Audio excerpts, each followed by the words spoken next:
Hey guys, it's Heather with Passion for Savings. Today we're going to be making my Mongolian chicken recipe that you can actually make in the Instant Pot. If you don't have an Instant Pot, you're going to want to pick one of these up because they are so easy to use and they make dinner so fast and so simple. So if you are a busy mom and you are always looking for quick and easy recipes, this one is for you. Our recipe today is going to cook in about 15 minutes, which is crazy awesome. You could also prep this recipe ahead of time, stick it in the freezer, dump everything into your Instant Pot, set it for 15 minutes, and be done. Here's what you're gonna need for this recipe. First, you're gonna need about 2 tablespoons of olive oil that you're going to use in your Instant Pot to saute your chicken. You're also going to need about 1.5 to 2 pounds of boneless, skinless chicken breast cut into small pieces. Next, you're going to need about 1/2 cup of soy sauce. This gives it a really great Asian flavor. You're also going to need about 1 cup of brown sugar, which gives it that really great caramelized flavor. And then we have some great spices. We have ground ginger, garlic powder, onion powder. We also have black pepper,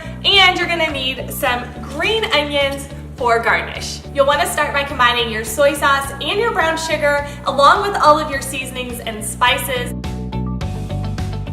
Then you want to give it a really good mix so that way everything is really well mixed and combined before you pour this over your chicken. The next thing that you want to do is saute your chicken. So you're going to do this in your Instant Pot. You want to add the olive oil into the Instant Pot and make sure you turn the Instant Pot to saute. This is going to heat up the bottom and allow you to use it just like you would any pan and gently stir it around until everything is lightly browned.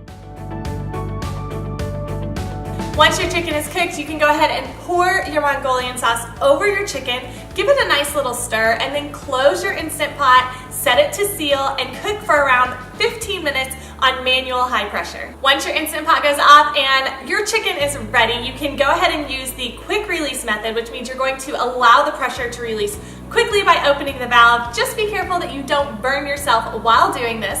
Then you're going to open up your Instant Pot, stir your chicken around a little bit, and then turn the saute feature back on. This is gonna let it cook just a little bit, reduce down, and get rid of some of that water so that it's a nice thick sauce. You can then also serve it over your favorite base. You can do any kind of zucchini noodles or fried rice, any kind of Asian noodles. It's really up to you. All right, there you have it, my quick and easy Mongolian chicken recipe. I hope that you guys will give this one a try on a busy night. If you don't have an Instant Pot, don't forget you can still make this in the slow cooker. You can just cook it on low, add everything to the slow cooker, cook on low for around 6 to 8 hours, and you should be good to go. I hope that you guys will share this video with your friends. Leave me a comment, let me know what you think, and have a fantastic day.